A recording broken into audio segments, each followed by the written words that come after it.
The budget ballot real estate में आपका स्वागत है। आपके साथ मैं हूं विपिन भट्ट। तो अंतरिम बजट पेश हो चुका है।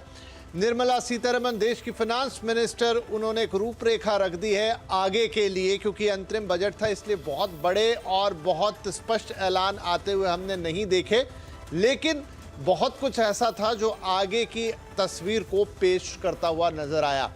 अब इसमें रियल एस्टेट के लिए क्या मिला, तो मैं कह सकता हूं कि रियल एस्टेट एक ऐसा सेक्टर रहा जहां पर काफी स्पष्ट चीजें आई और आगे उनका विश्लेषण शायद हम और होता हुआ देखेंगे, लेकिन फिर भी जो बताया गया वो काफी है आज की इस चर्चा को करने के लिए। मसलन यहाँ पर प्रधानमंत्री आवास योजना का विस्तार होगा, ये उन्होंने साफ कहा। 2 करोड़ नए घर और बनाए जाएंगे, गांव के लिए खास तौर पे बात हो रही है, लेकिन साथ ही ये भी कहा कि जो अर्बन मिडिल क्लास है उसके लिए भी नई हाउसिंग स्कीम आएगी और साथ में इंफ्रास्ट्रक्चर पर सरकार का फोकस बना हुआ है। कैपेक्स भी 11,11,000 करोड़ रुपए का डिक्लेयर किया गया ना, पिछले साल के मुकाबले 11% का उसमें इजाफा। साथ में पर्यटन पे जोर, मतलब ये वो सारे कारक हैं जो रियल एस्टेट के लिए अच्छे भी हैं, ज़रूरी भी हैं। तो रियल एस्टेट से क्या वाकई इस इंटरिम बजट से कुछ ऐसी चीज़ें हैं जिस पे हमें खुश होना चाहिए, इसी पे आज हम चर्चा करेंगे। हमारे साथ कार्यक्रम में शामिल हो रहे हैं हीरानंदानी ग्रुप के मैनेजिंग डायरेक्टर और नरेटको के national vice president chairman Niranjan Hiranandani ji, Rustomjee developers के सीएमडी और क्रेडाई नेशनल के प्रेसिडेंट बोमन ईरानी साहब और सिग्नेचर ग्लोबल के चेयरमैन प्रदीप अग्रवाल। आप तीनों का ही बहुत बहुत स्वागत है। देश के जाने माने डेवलपर्स और जो डेवलपर्स ऑर्गेनाइजेशन है उनके प्रमुख। तो हम बातचीत शुरू करें उससे पहले आप जो आज वित्त मंत्री जी ने कहा उसकी एक झलक आपको सुनवा देते हैं, फिर बातचीत में आगे बढ़ेंगे। Our government will launch a scheme to help deserving sections of the middle class, and I quote from Honorable Prime Minister's words, living in rented houses or slums or chawls and unauthorized colonies, unquote, to buy or build their own houses. बिल्कुल, मैं प्रदीप जी के पास इसी सवाल के साथ आ रहा हूं कि प्रदीप जी ने एनसीआर के अंदर खास तौर पे जो हिस्सा वहां पर हरियाणा सरकार में आता है उसकी अफोर्डेबल पॉलिसी पे इतना शानदार काम करके बताया कि किस तरीके से पॉलिसीज का अच्छी तरह इस्तेमाल करके आप हाउसिंग को क्रिएट कर सकते हैं, अफोर्डेबल लेवल पे क्रिएट कर सकते हैं। प्रदीप जी, बबन साहब ने कहा कि कुछ और स्वीटनर होता, तो मेरे ख्याल से इंटरिम बजट है और ये जो है ये एक लाइन ही है कि ये अर्बन मिडिल क्लास के लिए कुछ लेकर आएंगे। अभी जब इसके एक्सप्लेनेशन आएंगे तो हो सकता है कि अफोर्डेबल हाउसिंग की जो अभी प्रेजेंट डेफिनेशन है वो शायद थोड़ी चेंज होती हुई नजर आए। जी, सबसे पहले तो देखिए जो बजट है मुझे लगता है थोड़ा सा बड़े एस्पेक्ट में देखना पड़ेगा, क्योंकि आप देखिए इसको एक इसमें टर्म यूज की गई कि 2047 तक विकसित भारत बनाने की बात की गई है। आप ये देखिए, अगर हम डेवलप्ड कंट्री होंगे तो हर सर के ऊपर छत जरूर होगी और उसका सबसे बड़ा फायदा रियल एस्टेट सेक्टर को होगा। इंफ्रास्ट्रक्चर के ऊपर जो पैसा खर्चने के लिए उसका अमाउंट बढ़ाया गया है, उससे एक कमिटमेंट दिखाई दिया गवर्नमेंट का कि इंफ्रास्ट्रक्चर को लेकर बहुत सीरियस है। और आप ये देखिए कि आज की बजट में और भी अनाउंसमेंट भी थे, लेकिन मुझे लगता है कि खास करके उन्होंने अफोर्डेबल हाउसिंग को चुना है, जिसमें रूरल एरियाज में 2 करोड़ नए घर बनाने की बात कही है और मिडिल क्लास, क्योंकि आप ये देखिए प्रधानमंत्री जी का ये कहीं ना कहीं एक बहुत ऐसा एक एरिया रहा है टची, क्योंकि जब 15 अगस्त को प्रधानमंत्री जी ने लाल किले की प्राचीर से जब अपना स्पीच दिया तो उसमें कहा कि हमारा जो मिडिल वर्ग है वो बढ़ रहा है, ऐसे में उनको सुविधाएं देनी पड़ेगी, कुछ बेनिफिट्स देने पड़ेंगे। और मुझे लगता है सबसे बड़ा बेनिफिट जो है वो अफोर्डेबल हाउसिंग है। यस, डायरेक्टली कोई चीज नहीं दिखाई दी है इस बजट के अंदर, लेकिन मैं उम्मीद कर रहा हूं ये स्टेटमेंट ही बहुत बड़ा है कि जो मिडिल क्लास है आने वाले वक्त में उस मिडिल क्लास के लिए एक पॉलिसी लाई जाएगी, जो आज किराए के घरों में रह रहे हैं या चॉल्स में या अनऑथराइज कॉलोनीज में, उन लोगों की जो लाइफ है उसको अपलिफ्ट किया जाएगा। आप ये देखिए इसका मीनिंग क्या बना। इसका मीनिंग ये है कि अर्बन एरियाज में जितने भी अर्बन जो मेट्रो सिटीज हैं उसके सबब्स हैं, उनके अंदर बहुत सारे ऐसे लोग हैं जो या तो किराए के घरों में रह रहे हैं या अनऑथराइज कॉलोनीज में रह रहे हैं। उनके लिए एक बहुत बड़ा लाइफ चेंज होने वाला एक मुझे लगता है ये पॉइंट है। स्टेटमेंट ही बहुत है। ऑफ कोर्स ये इंटरिम बजट था, तो ये तो मैं उम्मीद नहीं कर रहा था कि कुछ इसके अंदर बहुत बड़ा एक अनाउंसमेंट आ सकता है। लेकिन यस, एक चीज मुझे लगता था कि शायद इस बजट में आएगी, वो जो क्रेडिट लिंक सब्सिडी स्कीम थी, मुझे लग रहा था कि वो स्कीम शायद अनाउंस हो सकती है, क्योंकि पिछले 6 महीने से इस पर काफी चर्चा भी हुई है।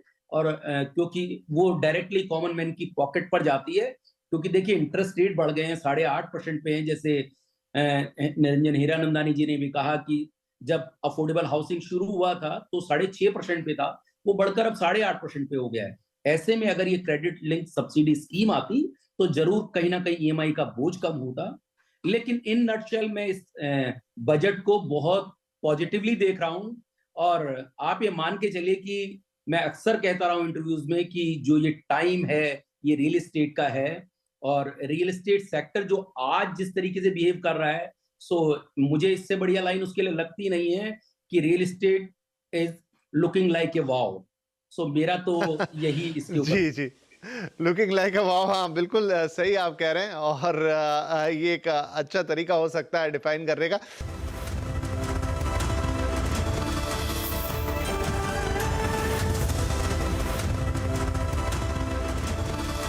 Welcome back the budget ballot. Real estate में आपका एक बार फिर से स्वागत है। तो यहाँ पर चर्चा चल रही है, हमारे तीनों मेहमान हमारे साथ हैं, तो मैं क्विकली वापस चर्चा पर लौटता हूँ। बमन ईरानी साहब, तो बहुत सारी बातें यहाँ पर हैं जो मुझे लग रहा है आप लोगों की सुन के कि हाँ, एक चीज हो गई, एक पॉलिसी फ्रेमवर्क आ गया, लेकिन स्टिल छोटे छोटे पॉइंट्स हैं। कहीं टैक्सेशन की बात है, कहीं बात है स्टेट पॉलिसीज की, क्योंकि उन सब का कॉम्बिनेशन होकर रियल एस्टेट बनता है। क्या लगता है आपको कि यहाँ बात कर रहे हैं प्रधानमंत्री या वित्त मंत्री कि हमको अब हाउसिंग फॉर ऑल करनी है, लेकिन उसमें सबको इंक्लूड करना है, वो कैसे होगा? आप लोग हाउसिंग कर रहे हैं, हर सेक्टर के लिए कर रहे हैं, आप प्रीमियम सेगमेंट में भी बनाते हैं, लोअर सेगमेंट में भी बनाते हैं, मिडिल सेगमेंट में भी बनाते हैं, लेकिन जस्ट वो एक सबके लिए इक्वली हो, सबको वो मौका मिले कि मैं अपना घर ले पाऊं, बिजनेस तो उसमें हो ही जाएगा, तो वो कैसे होगा? राइट, शायद बमन साहब का लिंक थोड़ा डाउन है, तो मैं प्रदीप अग्रवाल साहब के पास से सवाल लेके जाता हूं। सो विपिन जी, बिल्कुल आपने ठीक कहा। आज अगर हमें अपने जितने भी मिडिल क्लास है या लोअर मिडिल क्लास है उसको अगर अपलिफ्ट करना है, तो उसका सबसे बड़ा फंडामेंटल राइट है कि उसको रहने के लिए घर दिया जाए, उसके लिए ऐसी पॉलिसीज बनाई जाए जिससे वो घर उसका बन सके। स्टेट गवर्नमेंट ने बहुत ज्यादा काम किए भी हैं। अगर मैं हरियाणा की बात करूं तो गवर्नमेंट ने बहुत बेहतरीन काम किया इस अफोर्डेबल हाउसिंग पॉलिसी के ऊपर, और ये कहीं ना कहीं पूरे देश के अंदर एक मिसाल की तरह भी गई है कि अगर कोई स्टेट कमिटेड है अफोर्डेबल हाउसिंग के लिए तो वो जरूर बनाया जा सकता है। रही बातचीत कि अगर मैं पॉलिसी की बात करूं तो मुझे लगता है कि अभी कुछ और ऐसी चीजें हैं जो अफोर्डेबल हाउसिंग को कहीं ना कहीं एनकरेज कर सकती है। वैसे तो ये बात थोड़ा सा डिफरेंट है, लेकिन मुझे लगता है कुछ इंसेंटिवाइज स्कीम होनी चाहिए फॉर द डेवलपर्स जो एनकरेज हो अफोर्डेबल हाउसिंग बनाने के लिए। उसका एक बेसिक रीजन है कि जैसे ही कि आपने देखा भी मिड इनकम में और प्रीमियम सेगमेंट में बहुत ज्यादा सेल होने लगी, इससे अफोर्डेबल हाउसिंग कहीं ना कहीं बैकफुट पर आ गया। तो ऐसे में कुछ अगर इंसेंटिवाइज होंगे डेवलपर या कुछ ना कुछ ऐसा पीएलआई स्कीम की तरह कुछ डिजाइन किया जाए तो मुझे लगता है वो प्रोडक्शन बहुत ज्यादा बढ़ सकता है। एक पॉइंट मैं और टच करना चाहूंगा। देखिए हमारा जो कंट्री है वो रिलीजियस कंट्री है, तो इसके अंदर जो बजट में एक बात कही गई कि जितने भी हमारे रिलीजियस प्लेस हैं उनको कहीं ना कहीं बेहतर बनाने की बात की गई है। इससे एक फायदा होने वाला है। आज आप देखिए जो आज का यूथ है वो अट्रैक्ट हो रहा है मेट्रो सिटीज की तरफ। अगर टीयर 2 और 3 में अगर काम हो रहा होगा तो ऑफ कोर्स मुझे लगता है वहां जॉब की अपॉर्चुनिटी बढ़ेंगी।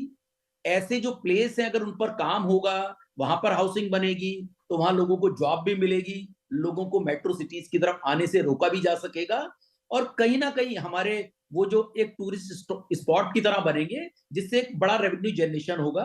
तो ये पूरा इकोसिस्टम है, इसमें ऐसा नहीं है कि वहां हाउसिंग बनने से क्या बेनिफिट होगा। मुझे लगता है पूरे देश की जो जीडीपी है वो कहीं ना कहीं पूरी की पूरी चर्न होगी। और देखिए मैं बहुत ऑप्टिमिस्टिक हूं रियल एस्टेट को लेके। मैं बार बार स्टेटमेंट करता हूं कि रियल एस्टेट इंडस्ट्री केवल फेज में से उठी है।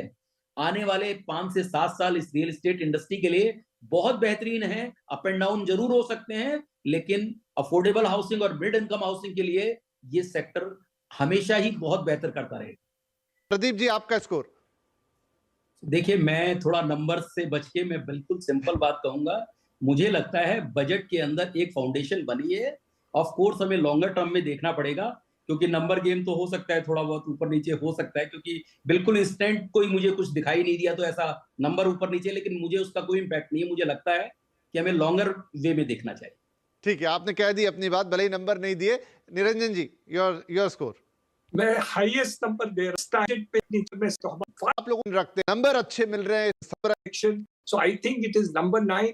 First time I'm seeing 5 years clear cut direction कैसे जाना जी। चाहिए ये देश को। बिल्कुल बिल्कुल, आप लोगों की बातें बहुत महत्व रखती हैं। आप देश के नामी गिरामी डेवलपर्स हैं, बिजनेसमैन हैं, एक विजन रखते हैं, बड़ी बड़ी संस्थाओं को रिप्रेजेंट कर रहे हैं डेवलपर्स की। तो अगर नंबर अच्छे मिल रहे हैं इस बजट को, तो उसमें ज़रूर आप कुछ देख रहे हैं। हाँ, हमारे पास एक मौका और है, एक बजट और इस साल जो कि कंप्लीट बजट होगा after the formation of new government, तो वहाँ पर बहुत सारी उम्मीदें फिर से लगेंगी। लेकिन रियल एस्टेट नाउम्मीद तो नहीं हुआ है, ये कहा जा सकता है। बहुत बहुत शुक्रिया आप तीनों ही महानुभावों का इस कार्यक्रम में शामिल होने के लिए।